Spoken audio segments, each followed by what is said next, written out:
Okay, and welcome back to another video. Today we will be talking about imaginary numbers. First, if you look at this picture, image from third space learning by the way, the most known numbers will be natural numbers, which is like 1, 2, 3 integers, that kind of thing. Then it'll be whole numbers, and whole numbers mean you know, like whole numbers are like numbers that 1, 2, 3, 0, -1. Which can be, I mean, not -1, like any number above like 0, including 0, of course. And next is integers, which include like any number that is an integer, obviously, like both negatives, 0, and positive numbers. Then comes rational numbers, which can like vary a lot. And there's irrational numbers, like, by the way, rational numbers are like numbers that can be represented in like a fraction form. Irrational numbers are numbers that can't be represented in a fraction form. And everything that like sums it up is real numbers. But there's another side that this picture didn't show, and it's actually, I suck at drawing, I'm sorry. And it's actually something that you probably never heard of, and it's seriously. And pretend that is a cloud. That is not a cloud, just pretend it's like a thought cloud coming out from this little guy's brain. It is called imaginary numbers, which can be represented as just I. So if you see like an I, you'll know it means imaginary numbers. Let me just quickly take this out. I always equals root of -1. Like, you might be thinking, how is this you might be thinking, how is this possible? Like, there can't be like if you studied math properly, you would know that positive times positive equals positive, negative times negative equals positive, and positive times negative equals negative. But here, positive times positive equals negative. That's why it's imaginary. It's not real. It can't happen like in proper math.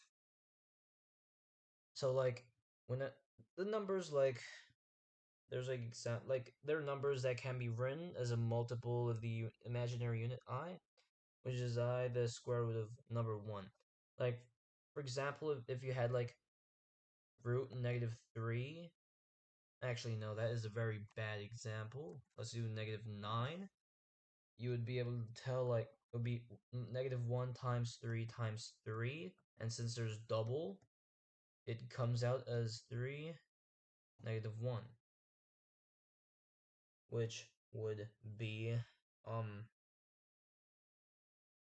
3i, because like -1 equals I, like just that basically.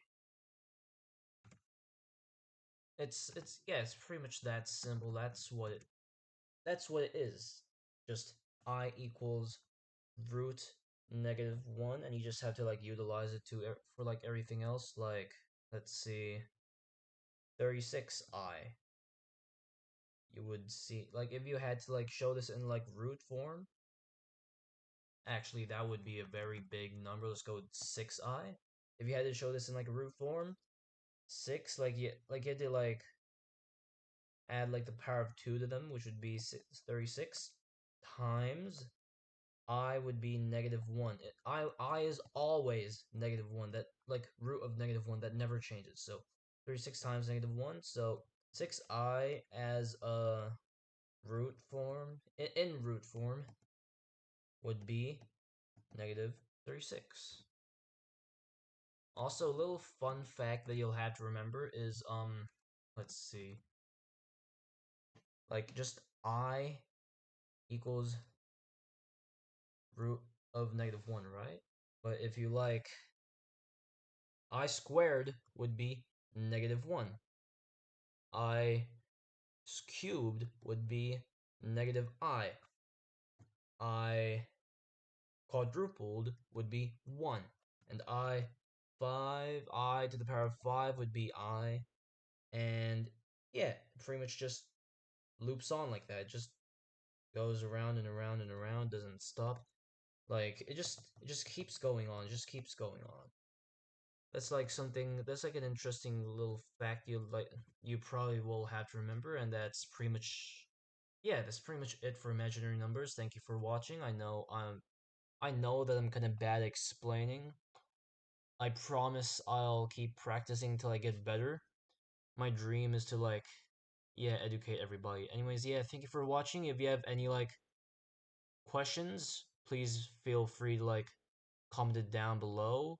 Consider subscribing if you like my content. Hopefully you do. If you don't, please give me feedback on how to improve. Thank you.